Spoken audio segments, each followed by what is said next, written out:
Sup, y'all, and welcome to another episode of Press On Sports. I'm Jack Vita. Today is going to be a very exciting podcast. This is part one of the NFL preview show. So this will be a two-part show. What I did was I talked with Jordan Morandini to great length about the AFC, the NFC, and everything in between with football season coming up. Today is August 24th, 2018. It's a Friday, 2 weeks before the season starts. We want to get this out early because we will both be busy with Labor Day stuff. So we got this out a couple weeks ahead of time.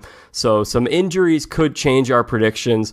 We will see. But what Jordan and I did was we went into great depth on all the divisions, and we decided let's split this podcast into two parts. So this is part one. This is me and Jordan talking AFC. And if you want to go ahead, the NFC one, if it's not out yet, it should be out about a day or so later. If you're going for AFC, this will contain everything from the AFC champion and our division winners, and then you can come back for NFC later on the other side. So here we go. This is me and Jordan. Let's do this. Jordan, how you doing? Jack, how's it going? I'm good, man. I'm happy today. And why is that? Well, it actually has nothing to do with football. Is it because we're recording this on a Friday? Yeah, Fridays are good, but the Cubs just also traded for Daniel Murphy. Your former Philly ace, Cole Hamels, has been the best pitcher for the team over the last month for the Cubs. And I'm feeling the most optimistic I have about this team in a long time. Well, yeah, anytime you can add a guy who comes in and has 5 outings where I think he's given up a combined, 3 runs, and then one of the best, if not the best NL hitter of the past 4 or 5 years. Jack, I think I'd feel pretty good about my team as well. Yeah. And, hey, you guys are doing pretty well, too, over in Philly. Right there. It's going to be really fun to watch down the stretch. But today we are here to talk football. So let's just go right into it in the AFC, Jordan. And I'm thinking we start with the AFC North. We go AFC East, South, and West in that order. How's that sound to you? Yep, that'll work. Lead us off, Jack. All right. So, the other part of this preview that I forgot to mention is Jordan and I went through the over-under win totals from Bovada Casino, which is an offshore casino that does a lot of these spreads and over-under totals online. So we use that as a frame of reference. We are not encouraging gambling. No way, shape, or form. Let's start with the AFC North, and you've got the Steelers at 10.5, which are the clear favorites, my favorite team. What do you think? I think 10.5, to me, is a little bit low for this team. Jack, just because I think this division plays out to where it's really the Steelers to lose. They have all their key pieces back. Antonio Brown is back. Le'Veon Bell is back. Big Ben is back for another year. Seems like he's been playing forever now. And I think you're going to see this team maybe a little bit hungry after being eliminated in the divisional round last year. You couldn't wait to bring that up. No, I was very quick to bring that up. But yeah, I think 10.5 to me seems a little bit low. I see this team, I would think 12 wins would sound about right for this team, Jack. I mean, on paper, They have one of the more maybe the most talented offense in the NFL. And defensively, last year was a little bit weaker on the defensive end than, Pittsburgh is kind of known for. But I think as long as that offense and all those guys stay healthy, I think they'll be, right back and leading this division. Yeah, and I can just see the tabloids right now around week 4. Maybe the Steelers start out 1-2 or 2-3 or something like that, and everyone's like, "Oh my gosh, it's the end of an era." And is it time for this new quarterback they drafted to take the reins? They go through this every year. The Steelers start out slow, and then they string together like a nice 5 or 6 game win streak. They're hot. They're grooving at the right time of year. And like you said, easy division, so I think they're in pretty good shape. Yeah, and maybe another good thing, Jack, you mentioned slow starts. They do open up at Cleveland, so that's a good way to really open up the season. I'm pretty sure the Steelers have lost to Cleveland in the first 4 weeks. They do potentially divisional games are never overly easy, especially on the road. But they do open up at Cleveland, and they play Tampa Bay in their first three as well. So I can see this team getting off to a strong start. Now, schedule-wise, they do have a little bit of a tough schedule. They do head to Jacksonville later in the year. They do play the Pats. They do play the Chargers. They play at Denver. So it's not necessarily the easiest of schedules. But again, I think this team, Jack, I think they're just too talented on the offensive end to really not be over that 10.5 mark that Bovada listed them at. Yeah. And we'll talk at the end, we'll do our AFC champs, and we'll talk about how we think some of these teams may fare in the playoffs. This is a team that, as a fan, I'm not overly excited about going into the playoffs because of you've got New England over there who has their number, is a great team, has Tom Brady. But for the regular season, I think they're suited very well. I like them around 11 or 12 wins. I would go over. Yep, I'm right there with you. Over on the Steelers. All right. Baltimore is at 8, just a straight 8. What do you think? All right, Baltimore's a little bit tough, Jack, because there's a lot of moving pieces with them. They drafted Lamar Jackson. You've heard reports that some of their fans want Lamar Jackson to start. This is Joe Flacco's team, I think, at least for one more year, unless he suffers an injury throughout the year, and then you get Lamar Jackson. But to me, this is a tough team to judge just because on paper, on the offensive end, they're not overly talented. They did sign Michael Crabtree as an interesting piece. Him and John Brown are the receiving core for Flacco. And they have Alex Collins in the backfield. I do believe their cornerback, Jimmy Smith, I believe he's suspended for the first 4 games. He's their number 1 cornerback, and he's suspended for the first 4 games due to, I think, PEDs or something along those lines. So that could be a big loss early in the year. I think this team is the second best team in this division, Jack. What was it, 8.5? 8, just 8. 8. Dang, I think feels like a push to me, doesn't it? I was going to say, I think that's pretty close to where this team will be at, honestly. Again, I think the lower half of this division is pretty weak, so Baltimore could get some wins there. I think I think they'll be right around 8 with the current roster they have assembled. Yeah, I'm with you 100% on anything. I just want to throw in the comment that it seems like they never draft their own receivers. They just always pick up guys from other teams who are like a couple years past their peak. Yeah, it does seem like that, doesn't it? They're still really good players. They're just not. Of course, yeah. We saw that with who? Mike Wallace was one of the past couple years. Yeah, you're right. Bolden was great for them. Anquan Bolden, another one. Yep, good call. There's another guy recently they had. I'm blanking on his name. I am as well. But yeah, I think this team I think 8 wins sounds about right. They're a well-coached team. But again, I don't think the talent really is there for this team to be able to go 9-7. Yeah. Or 10-6, what it would take to make the postseason. Yeah, I don't see it. I think that's about right. Next up, we have Cincinnati at 6.5, and this is a team, Jordan, that is just crazy to see how far they've fallen and how quickly it's happened. Just a couple years ago, so going back 2015, 3 years ago, I believe I don't think they won the division, but they played that game against the Steelers where they just totally blew it. I thought they were going to beat the Steelers. Antonio Brown got concussed, and it was just a really sloppy game. I'm sure you remember that. Mm-hmm. And this was a team that at the time people were saying, hey, this could be the most talented team in all of football. Their defense was very good. They had a very good offense.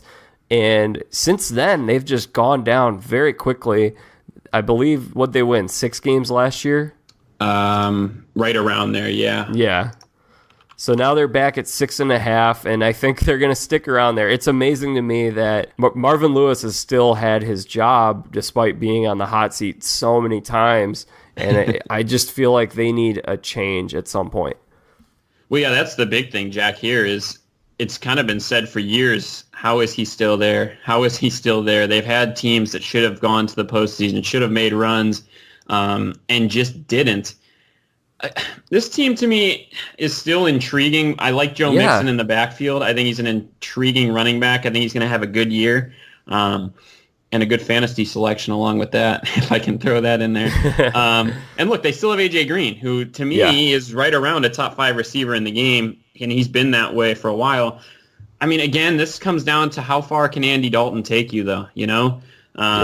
He's a guy who never has really shown that high of a peak.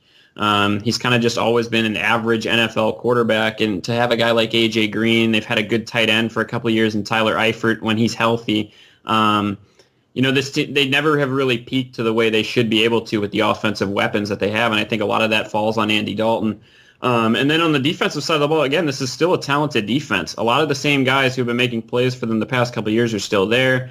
I do believe Vontaze Burfict is suspended a couple games to open up this season, and that's at least, his second, maybe third suspension at this point. But 6.5, you know, honestly, Jack, I wouldn't be surprised if this team was a little bit over 6.5. I think they have the ability to go 7-9, maybe 8-8. I wouldn't be surprised if them at Baltimore are very similar when it comes to the end of the year win total-wise. Look, I think they have the talent to win 10 or 11. But I don't think they will. Is that a coaching issue or just... I have no idea. I think it's a culture issue. I think some of these places like Chicago, which we'll talk about later in the next podcast, some of these places, Cleveland, Chicago, Cincinnati, they need a change of culture, and I think it starts at the top, and you need to just clean house and start over. And this is a team that has gone 25-plus years without winning a game in the playoffs. Yep. And I don't know what it's going to take for them to get over that hump. Yeah, and I'm not sure they're going to be able to do it, honestly, with the current roster and the current quarterback at the helm, and the current coaching staff. Honestly, Marvin Lewis has not been able. He has not proven that he can, you know, win the big games in Cincy. So yeah, I do think they get over 6.5. I would say 7 to 8 wins for this roster, the way it's currently assembled. But let's be real, if they struggle early, don't be surprised if Marvin Lewis is on the hot seat right away. And they play 3 road games out of their first 4, including at Carolina and at Atlanta. So it could get ugly for the Bengals early in the year. We'll have to see. Yeah, it could. We will see. I think I had them at under. I had them around 6 wins, but I don't think there's any... Yeah, I think that's right on the money, right around 6.5. They're going to be 6 or 7 wins. I don't feel strongly one way or another, but I don't think they're going to be worse than 6 wins. Vegas always knows, Jack.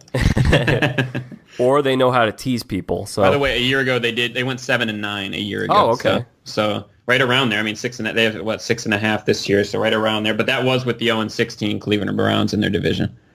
Yeah, I guess I'll go over then. I think. Yeah. Kind of right around the same year as last year. Yeah, I think so. Yeah, I think that's a fair assessment. All right, let's get Cleveland out of the way here. We've got Cleveland as well. There are 2 teams that 5.5, and that's the lowest over/under total, and that's Arizona and Cleveland. It seems like each of the last 2 years we've been saying, "Hey, Cleveland is on the up." They look like that, you know, to win 5 or 6 games. That's not asking for too much. Apparently, it has been. Yeah, more than too much. Look, I think this team is intriguing, though. I'm not going to say they're going to come out and really make a playoff push or anything, but I hate to say this is the year they finally make the jump to decent relevancy. But look, I like Tyrod Taylor as kind of a mentor type guy. As long as he's good to go, he suffered kind of a wrist injury last night. I'm not sure although he did come back into that game, so he must be all right. So I like him as kind of a guy to bridge the gap until Baker Mayfield is officially ready to take the helm. And this team does have some good weapons offensively, Jack. I thought the Jarvis Landry signing was a good signing. I think he makes a lot of sense. And really for the quarterbacks they have, too. Jarvis Landry is a guy who runs a lot of short routes, a lot of slants. He gets open. He's not like a deep ball guy, but he's able to receive a lot of targets, and I think he fits kind of especially what Tyrod Taylor does, but I think he'll be able to help Baker Mayfield a lot once he finally takes over. They also have Carlos Hyde in the backfield, who was a former Niner, who was a pretty good running back when healthy for them. He's a nice piece. And they drafted Nick Chubb. And then I like their tight end, too. I think David Njoku is another guy. He's had some nice plays in the preseason. He's also, I think, a sleeper fantasy tight end. Toss that out there right here. But I like it. There's a lot to like on this offense. Now, will it produce wins? I'm not so sure. I think this defense has a while to go before they're at the level that they probably should be. They drafted Denzel Ward out of Ohio State, and I think he can potentially be a playmaker for them. He's a corner. But look, for the most part, 5.5? Yeah.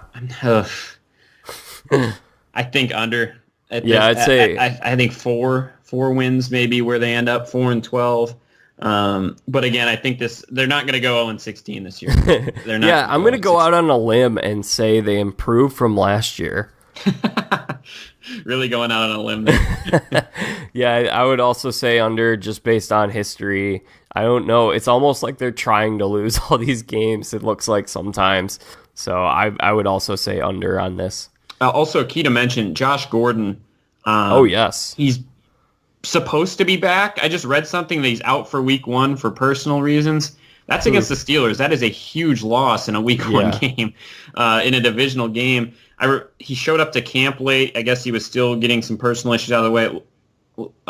Hopefully everything is okay there. I hope he's able to come back and be 100% at some point early in this season. But he's obviously, Jack, a key piece for this team.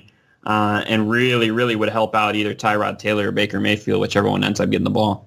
Yeah, come to think of it, they do have a lot of talent. Mm-hmm. And could you see any type of 76ers trust the process, immediate turnaround where they are just going to... Yeah, they'll be exciting. I don't think they'll ever be a legitimate contender, but people will really hop onto them and be like, oh, trust the process or whatever the Browns saying will be.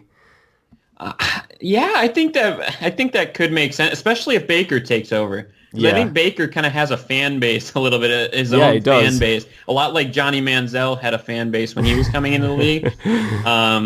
But Baker a little bit without a little less issues off the field. And another story about the Browns I feel like we should mention is they have had Dez Bryant in recently. No deal was done when Dez was in there, so I'm not sure if he will end up on this roster. But, Jack, do you think he makes sense here? Do you think he's a good fit? I mean, hey, why not? I agree. I think even if he's the number 3 with Landry and Gordon there, I mean, that's a heck of a way. What do you want to do? You want to surround your young quarterback with a lot of options, a lot of good weapons. I mean, there wouldn't be much better of a receiving core in the NFL than Landry, Gordon, and Dez Bryant. I think it makes a lot of sense. There really isn't much of a downside to it because if he hurts the locker room or whatever, I mean, you went 0-16 last year. Does it matter that much? No, I just cut him. Sign him to a 1-year deal, and if he causes the issues, cut him. Yeah, I think it makes sense. Doesn't sound like there's a deal there, but if there ended up being one, I think it would make a lot of sense for this team. Yeah, I think, they're definitely intriguing. I think they could be a team that's in a lot of close games and maybe starts to peak towards the end of the year and upsets a couple of really good teams. I agree. I think so too. I think 5.5. What do you have here? Yeah, I think I would go 4 or 5. Mm-hmm. I think I'm right there with you. Yeah, it's just hard to go. It's hard to go from 0-16 to 8-8. Yeah. Yep. All right, let's go over to the AFC East. So I think it's pretty safe to say that the Patriots have this division on lock, and they are at 11, which I would go over on. But what do you think? 11 with this division, I'm going over as well. And at 11, Jack, they're the highest over/under, correct? Preseason one. Yeah. So they're at 11 is the highest that Bovada has for an over/under wins. That's interesting to me. I feel like there's always at least one at 12. Especially with this division, you would have thought maybe it would have been a little bit higher. Yeah, or at least 11.5. At least 11.5. But, I mean, look, this team, maybe they're counting on a Brady small decline. Will it ever happen? Maybe they're counting on the defense not being overly good. They did lose. They got McDaniels back offensively, correct, but lost Patricia, their defensive coordinator, to the Lions. The Lions, yes, thank you. So maybe they think the defense won't be overly good. Pat's defense really isn't ever overly good, ever overly dominant. A lot of times it's the offense that carries this team. I think it'll be. It hasn't been in about 15 years ago. Exactly. They had a great defense. Yeah, exactly. The NFL has changed, and they've adapted to be a team that just puts up a lot of points. Yeah, exactly. And look, this is going to be a team without Julian Edelman, who I guess is the number one receiver in this offense. But they go out and sign Eric Decker, who potentially can run that exact same role just as well as Edelman. And I would say he has the makeup of a classic Patriots receiver. I thought the signing made so much sense. Right when I think the Titans were the ones that didn't re-sign. Yeah, the Titans were the ones that didn't re-sign him. I thought it made a lot of sense that he was going to end up here, and he did. Brandon Cooks is gone. Brandon Cooks is gone, but I mean, not that they go out and sign Cordarrelle Patterson, who's a guy, Jack, you probably know overly well from his small successful stint in Minnesota. He's a deep ball target who could fill that same exact role that special teams beast. Yep, that Cooks did. So I don't think this offense is going to miss a beat even without Edelman in the first 4 weeks. I think they're over 11. Yeah, and then what intrigues you about the rest of this division? I would say I don't have really anything else to add on the Patriots because I'm sure we're going to talk about them later. The team that I am the most intrigued by myself, I would say, is Buffalo because they have a rookie quarterback. Josh Allen has apparently looked pretty good in preseason. I don't watch a whole lot of preseason, but that's the word on the street. Have you gotten a chance to watch him? I haven't watched him. I've also heard, I mean, he's been, pretty solid for a rookie in preseason, yes. I think the key story with this team, Jack, is whether LaShawn McCoy, he had that legal thing pop up over the offseason. There hasn't really come to a verdict, I don't think, of that. He's the key to this offense. Without him, they don't really have very many weapons. So I think a key piece is whether LaShawn McCoy is able to stay on the field, whether it be legal or whether it be health, because I know he's already banged up a little bit preseason. I think he's questionable for week 1. So that's kind of the intriguing thing for me. Plus, A.J. McCarron's in the mix. I think he avoided whatever they thought he had that was going to make him miss week 1. So he's questionable for week 1 at this point. I think it was they said hairline fracture or something in his shoulder. Supposedly, I think he avoided that. I think he's okay. So it'll be interesting to see. I guess I'm with you there in which one of those two comes out and starts. But I think LaShawn McCoy is kind of the key Buffalo-wise to stay on the field for them to kind of be able to win some games. Well, you also got Nathan Peterman in the mix, too, who came in against your Jaguars and he converted on the 4th down. He converted on a 4th down and then threw the game-ending pick to Jalen. Well, that was not a pick, by the way. Oh, that was debatable. I thought he had it. But so what was Buffalo at win-loss-wise on? I think they won. Last year they won 9 games, and this year they're at 6. And this is a team that I don't really know what they're going for because it seemed like it seemed like last year going into the year they were trying to tank, and then they were really good and they had a good defense, and they let go of Tyrod Taylor. So I think they're not trying to make the playoffs because Tyrod Taylor is a good quarterback. But like I said, the thing that intrigues me the most about Josh Allen is he's an FCS quarterback. He just like Wentz recently from that same region. He's from Wyoming. Wentz is from the Dakotas. I think that's pretty cool. So we didn't get to see a whole lot of them, either of those guys. Wentz has turned out, it's natural for people to say, oh, he could beat Wentz. We will see. But he's a guy that I'm intrigued to see whenever he's able to get on the field. Yeah, I agree with that. What are the Jets and Dolphins over-unders? The Jets are also at 6, and the Dolphins are 6.5. So they have Miami, according to this, being the second best team in this division. According to over/unders. Sure. That's all you're going off of. Would you agree with that? You think Miami has a good chance to be second best team in this division? I would say Miami and Buffalo are pretty even. They both have good defenses, and So you would say the Jets are the weak link in this division? Yes, I would. You don't believe in Sam Darnold? I think he could be solid in the long term, but I don't think it's going to be a quick turnaround with the Jets. Yeah, I think he's expected to be their starter, I think. Yes, I believe so. Poor Josh McCown. He was great last year. Yeah, poor Josh McCown. And Teddy Bridgewater is just deep on that depth chart. The Jets, it's 6? I think around there makes sense. So they're saying that this division right now is literally the Patriots at 11 and winning this division by 5 games. I think that does make sense. I think apart from New England, this is a really weak division. Of course, these teams are going to pick up some wins because they all have to play each other.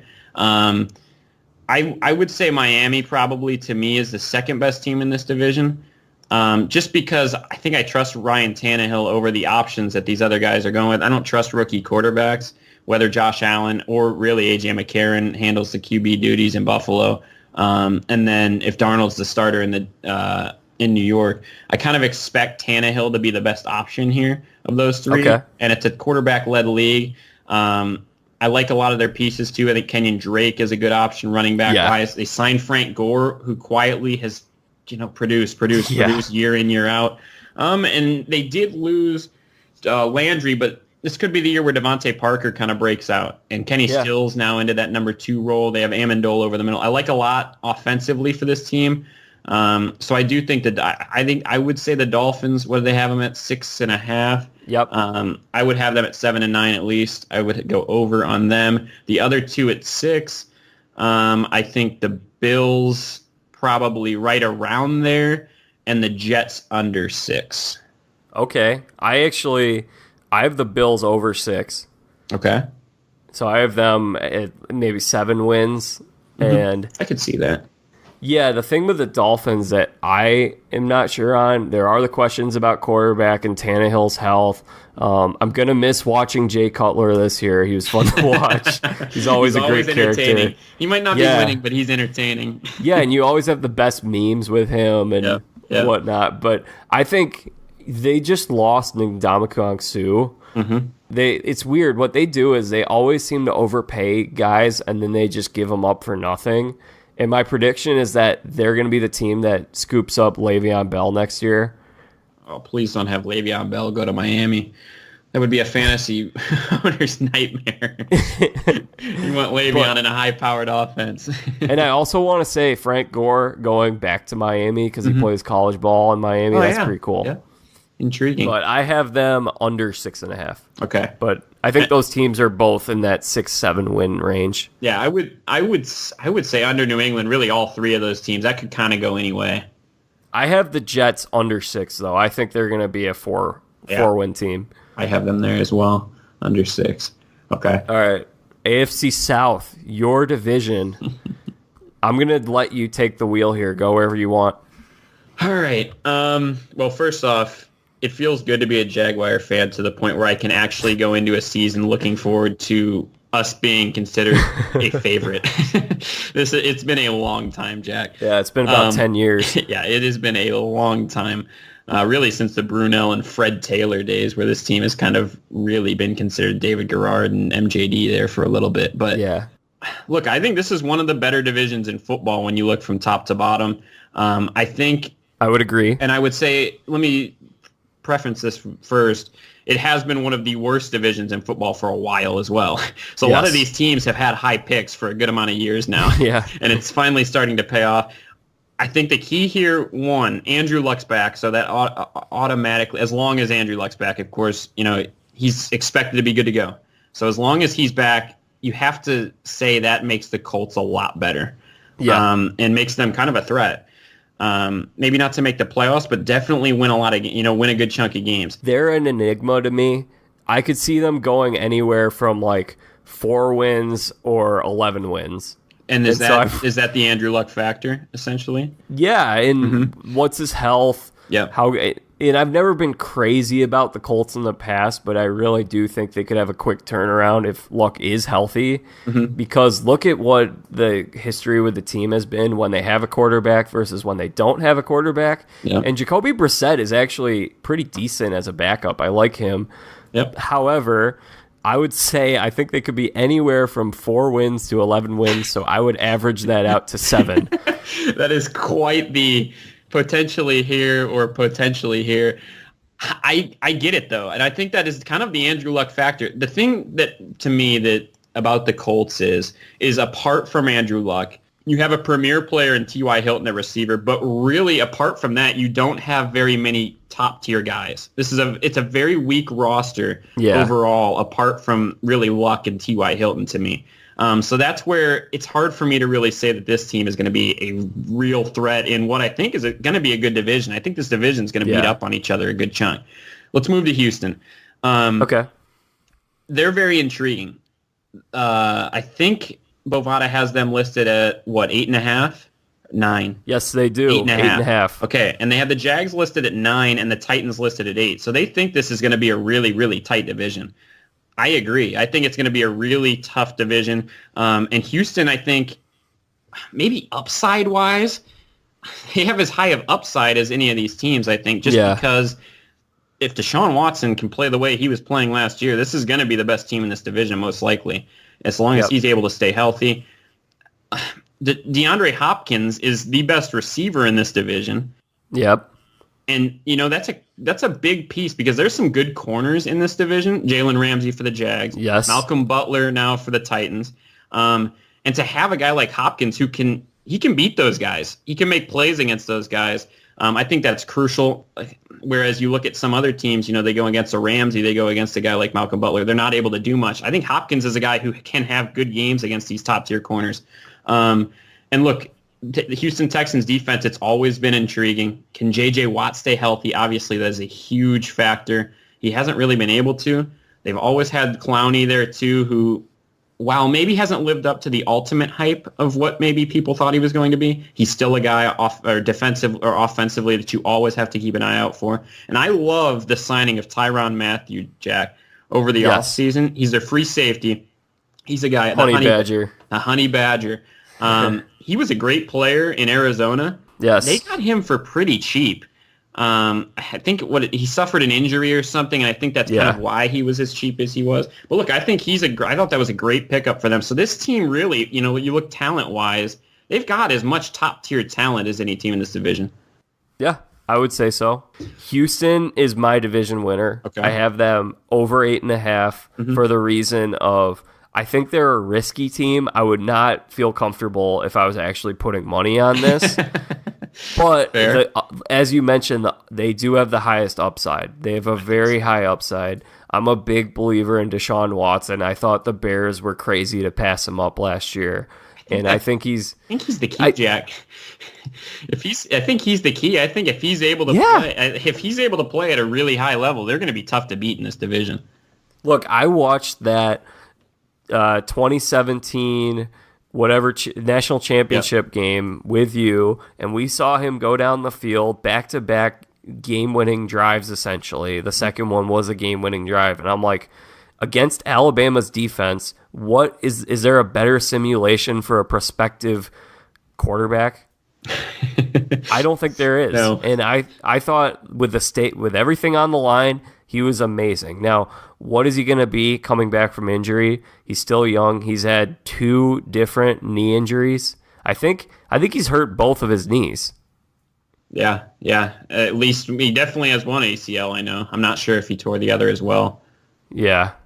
But I'm a big believer in him. I also think Hopkins is a top 5 receiver, and I have high hopes for this team. Even if Watt is hurt, that defense has done well without Watt. So yeah, they're very intriguing. Let's move to Tennessee, and then I'll finish with the Jags. Go for it. I think Tennessee, to me, is another very intriguing team because, quietly, they put together a really good year last year. They ended up 9-7. They got into the playoffs, and then they beat the Chiefs at Arrowhead. And really, that roster, you look at Tennessee's roster, and you're like, this team doesn't have the top tier guys that some of these other teams have. I think Derrick Henry is going to be great for them. And they let go of DeMarco Murray, so they swapped the backfield a little bit. So they're giving Henry the go here as their number one. But I thought a great signing was Dion Lewis. They signed him from the Pats. He's had some injuries over his career. He's getting older a little bit, but I do think he's good for the pass game. and maybe where Henry wouldn't be as much effective. So I think Dion Lewis makes a lot of sense for him for them. I think you'll see him in a lot of third down situations. The key, I think, really for the Titans is, how can Mariota be good? Because last year, they went 9-7, and he really was not a good quarterback for majority of that year. He had more picks than touchdowns. Only 13 touchdowns, 15 picks. That's not a good year out of a QB. And look, I know he doesn't have really the targets that some of these other teams have. This is when you look at the Titans, and I'm going to say the same exact thing about the Jags. When you look at their receiving cores, it's two of the weakest receiving cores in the league, I think. Corey Davis is listed as the Titans' number one. He's an intriguing young guy, but we haven't seen anything at the NFL level. And they do have Delaney Walker as the tight end. But to me, this is a team. What is it? 8? They have them at 8. I think 8 makes a lot of sense. I think they'll be right around 8 to 9 wins. Yeah, I would agree. I have them slightly over, but I don't think they have as high an upside as a team like Houston does. I agree. Are you a Mariota believer? He's okay. He's okay. Yeah. Respectable. He's a likable guy. Yeah, he's a very likable guy. He's fun. He can put together some exciting plays when he caught his own touchdown pass, and they have a new coaching staff. Yeah, they do. They got rid of Mike Vrabel. And Vrabel is now exactly. Yeah. They should have hired Mike Jones. I'm not sure. Do you get that reference, by the way? No, I missed it. That was a fake laugh, 100%. All right. All right. So there was a joke about how they hire all these coaches named Mike. And in that 99 Super Bowl, I think it was it 98 or 99, the greatest show on turf? Yep. There was that play where McNair is driving and he throws the underpass. I think it was to Kevin Dyson, and he's just stopped right before the goal line. And this guy, Mike Jones, on the Rams, made the game-saving tackle, and he's been immortalized as this legend who kept the Titans from winning a Super Bowl. So I was saying, if they had hired the correct Mike... Oh, you're playing games with him. Yeah, if they picked Mike Jones, maybe they'd win the Super Bowl. I see the reference Reverse the curse. I see the reference now. Before we move to my Jags, Connor Ennis sent in this question, Jack, and I'm going to let you have it. Okay. What kind of year do you think Derrick Henry will have? I like Derrick Henry a lot. Last year I had DeMarco Murray and Derrick Henry on my fantasy team because you got to have that handcuff. Yeah, crucial. And I was on auto pick. I didn't pick, but I got Derrick Henry as my because you got to have your handcuff. And I was paying attention quite a bit to those running backs last year, and I think Henry had a higher upside than Murray did last year. What do you think? Yeah, when given the ball, when given the opportunity down the stretch of the year last year, he was really good, except in that postseason game against New England where they absolutely took him out of the game. I think he has a good year too. Honestly, I think he's the second best running back in this division behind Fournette. Yeah. I agree. Lamar Miller, he's a solid piece for Houston. I think Henry's going to have a better year. And in Indy, I think they have like Marlon Mack listed as their starting running back. And a running back could have success if Andrew Luck's throwing the ball really well because they won't be able to stack the box or anything. But I would say Henry is the second best running back heading into this year for this division. For the division, I would agree. You mentioned he didn't get a whole lot of touches early on. He started to later in the year, but I saw a lot of games where I would tune over and I'd watch the end. I feel like we saw a lot of Titans games at the end where they'd be like, oh, we're going to tune over to see Tennessee and Indy. And I'd be like, oh, great. Yeah, I really care about those teams. But I'd see a lot of Derrick Henry. He'd come in on third down. He'd have a 9-yard run. So it'd be like a 3rd and 5. He'd have a 9-yard run, and then he'd go back to the bench. And I think he could have a great year. Yeah, I think he's going to have a good year too. And then let's go to Jacksonville. Again, I come into this year really with high expectations for the first time in a long time. Last year was really wild in the fact that really people thought the Jags may make a push, but definitely it's not get to the AFC Championship game the way they were able to. I think the key here is the offense. I think the defense, while I don't think it will be as good as it was last year, I think it's still going to be one of the top ones in the league. They didn't lose anybody, Jack, really. They have all the key pieces back. And I think Yannick Ngakoue, that's a name you need to look out for. He's their defensive end, had double-digit sacks last year. Calais Campbell gets a lot of the love on this line. I think Ngakoue is as good and might have, a really, really good season this year for the Jags. And they, of course, have those two elite corners in Ramsey and Bouye. So I think the defense will be maybe not as good as it was last year, but pretty dang close. I think the key here is this offense. I think you're able to put up enough points. Look, Bortles, he had a pretty good year last year, 21 touchdowns, 13 picks, and played really, really well when it came to the postseason, especially in Pittsburgh. Silence. I'm good to try. Yeah, silence on Jack's part. And I didn't have a comeback already. Yeah, I figured they did a really nice job too. Kind of unexpected, but they ended up signing Andrew Norwell out of Carolina. He's an all-pro guard and did not allow a sack last season. Jags were able to add him in the offseason. I don't know how the Jags always seem to have money, but they pulled him off as well. So I thought that was quietly a very good signing. I think Fournette has another really good year. But again, the passing game is the key for this team, Jack. Can Blake win games? Can the receivers make enough plays? It's not a overly intriguing receiving core. Marquise Lee, Keelan Cole, who had a good year last year, Dede Westbrook, who was Baker Mayfield's target 2 years ago. Dante Moncrief was a guy they signed in the offseason. He was a former Indianapolis Colt. It's really going to come down, I think, the peak of this team is going to come down to how good Bortles is in this passing game is. But I still think the Jags, with that defense, I think they're good enough to win a division. I think Bovada had them at 9. Yes. I mean, I've read a lot of stories that think the Jags have Super Bowl potential out of the AFC. I would say above 9. I would be surprised if this team didn't at least go 9-7, and I think they'll be at least 11-5.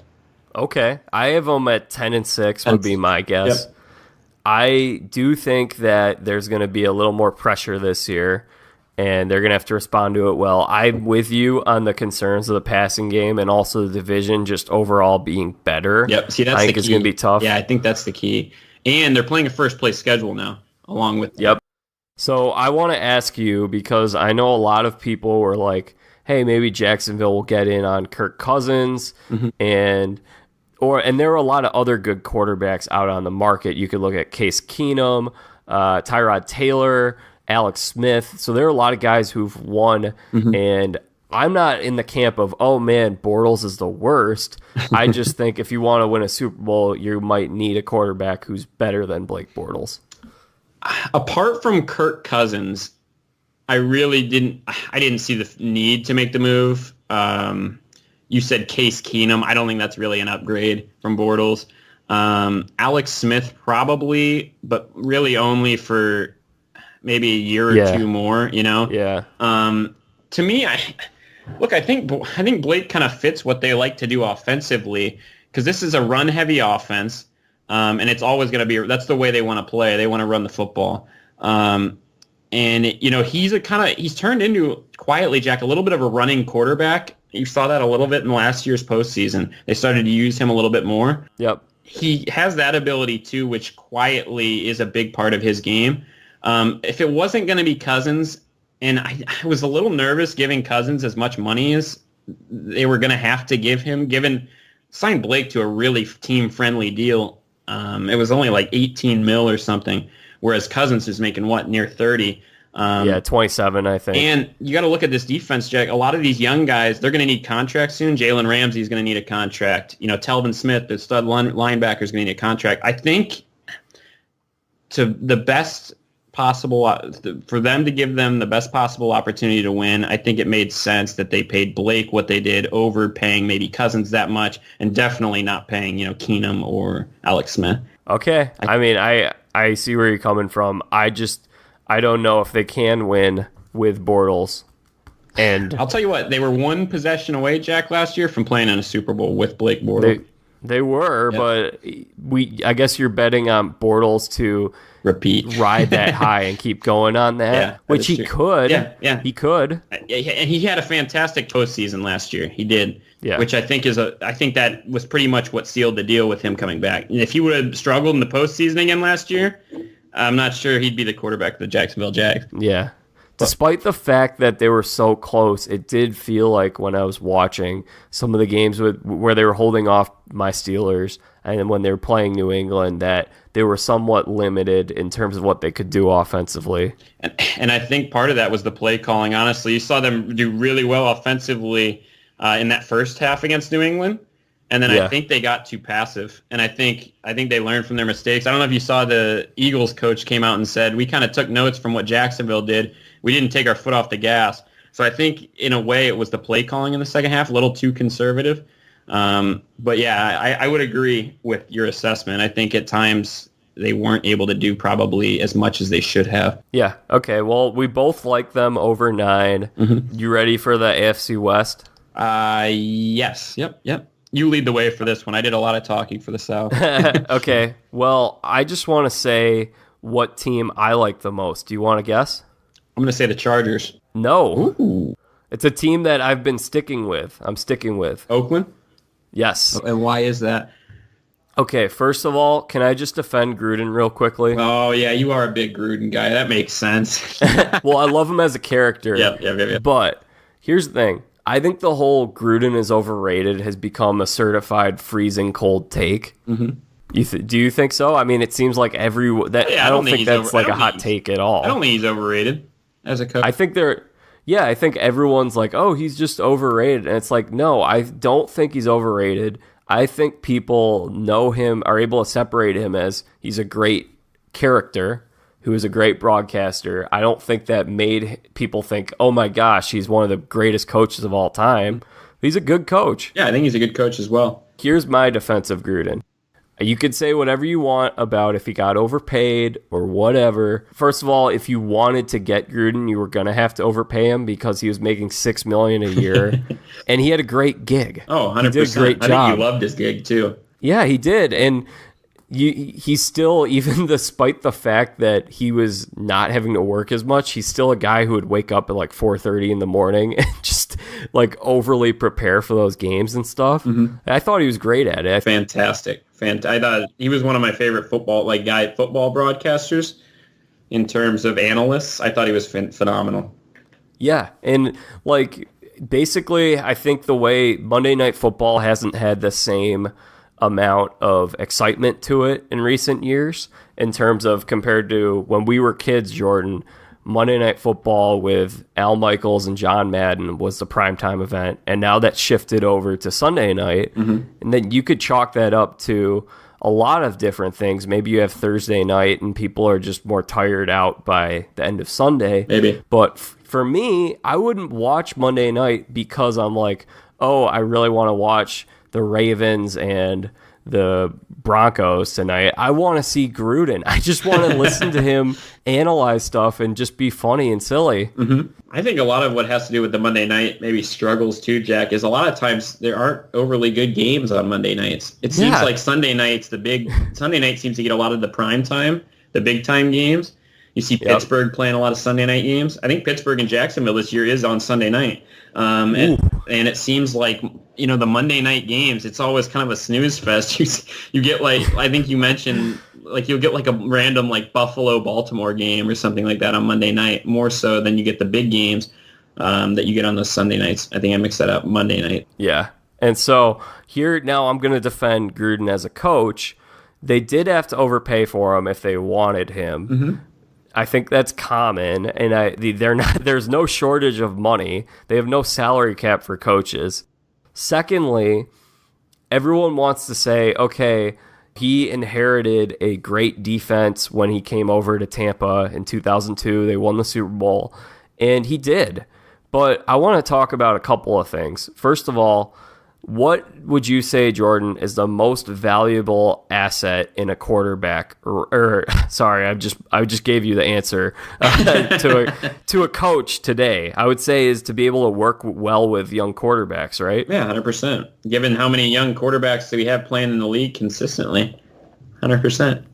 That's what everyone wants. Everyone wants to find the next Doug Peterson. Mm-hmm. That's what the Bears just went. They went after and they got Matt Nagy to work with Mitch Trubisky. Yep. So you got a guy who's won before. He won a Super Bowl with Brad Johnson as the quarterback. And then I want to talk about what happened after a lot of those guys on the defense moved on a few years later. Warren Sapp retired, Derek Brooks moved on, and John Lynch went over to the Broncos. And in 2005, they won 11 games with Chris Sims as their starting quarterback. So what does that tell you about how he can win with quarterbacks in this league? He's a good coach. Which is what everyone needs, and I think that's what Oakland needs. Yeah, I think you laid it out pretty well. And Derek Carr kind of had a down year last year as well. He also broke his back and came back to work 2 weeks later. I would be out on the couch for 3 months. Yeah, and the Raiders, I mean, they were one of the more disappointing teams last year overall. They were 6-10. And that was a team that I think a lot expected to win that division heading in. So, yeah, I think the coaching change made sense. I think Gruden makes a lot of sense for this team. He fits kind of with the organization. I was going to say he fits the mold of Oakland and the thought behind the organization. I mean, look, he's inheriting here a very talented team. Yeah. They signed Jordy Nelson. Look, is Jordy done? He could be. But I think he's another playmaker. No really excuse, I don't think, for Derek Carr with the weapons he's got. Jared Cook's a good athletic tight end. They also went out and signed Martavis Bryant, your boy from Pittsburgh. Maybe not your boy, Jack, but from Pittsburgh. And they still have Amari Cooper there. I mean, Derek Carr is surrounded with some serious weapons. So really there's no excuse for Carr. This should be a very good offense. And I think defensively it's an overall pretty talented team too. Raiders should be a good team, and I kind of get why you're rolling with them.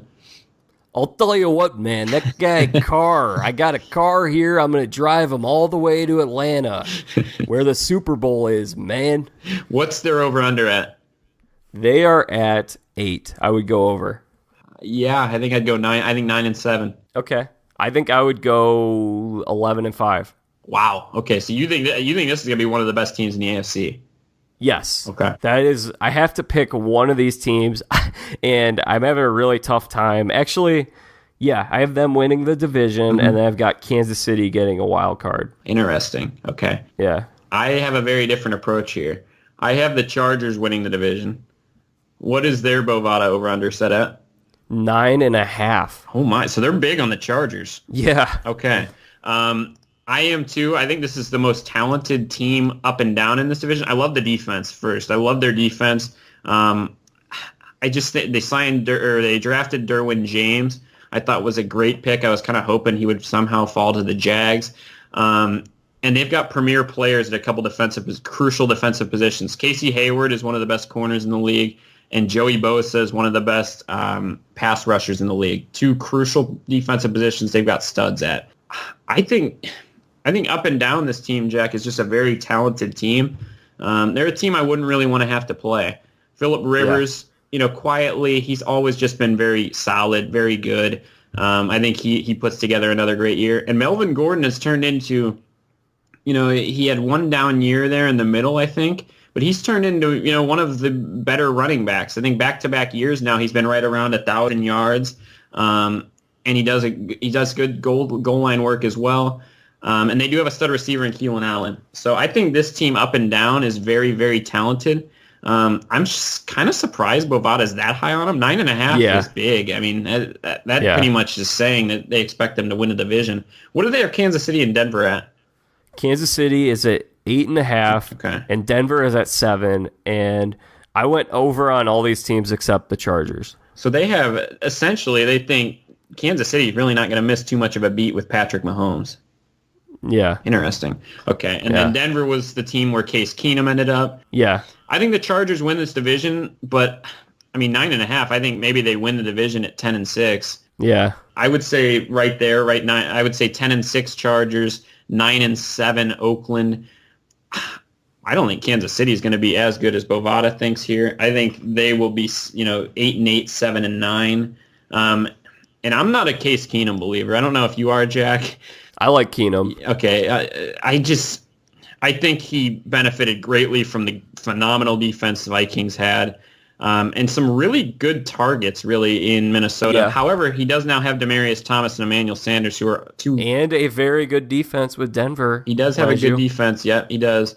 But I can't see them winning what do they have? Eight games? 7. I think 7's right on the money. I think 7 and 9-ish. I think this is a good division up and down, though. Yeah. I don't think there's a bad team, like a really bad team in this division. Denver won like 4 or 5 games last year, I think. Mm-hmm.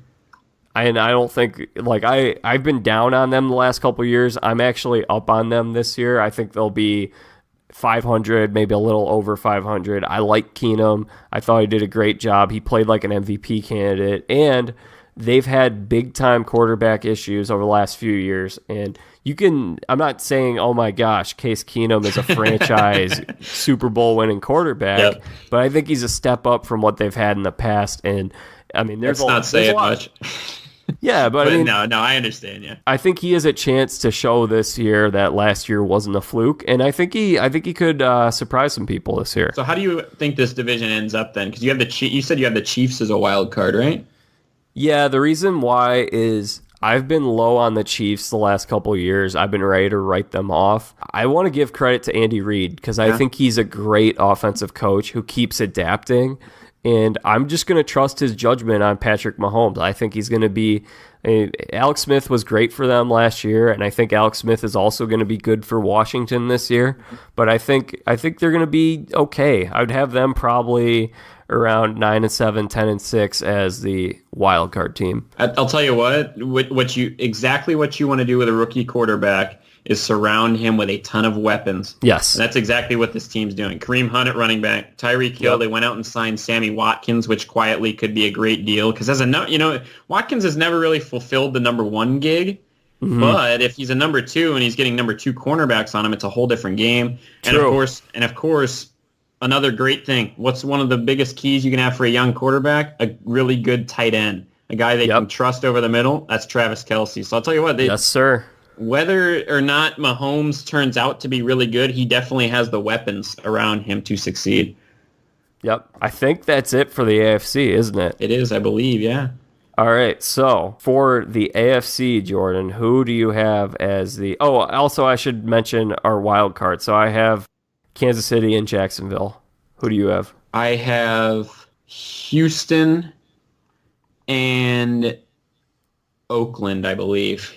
Okay, so we have all of the same playoff teams, save for we differ on the Chargers versus the Chiefs. I will say this, though. I would not be surprised if in the AFC South, if the wild card were to end up being both Houston and Tennessee. I think Tennessee and Oakland for that final spot, I think both of them are going to be right there. Whether it's at 9 wins. Yeah. I think that division, that AFC South division, apart from the Colts, I think it's going to have 3 teams with at least 8+ wins. Yeah, and I would say the same for the West. I think you could have it go either way. Mm-hmm. I think you could have 1 team out of the AFC South and then 3 out of the West, or vice versa. Mm-hmm. I don't think we're going to see any wild cards from the other 2 divisions. I don't think so either. So really, it'll come down to, I think, tiebreakers in a way when it comes down to it for, like, whether it's the Titans, whether it's Houston or Oakland, and maybe Kansas City in the West. Yeah. So who do you have as your AFC champion?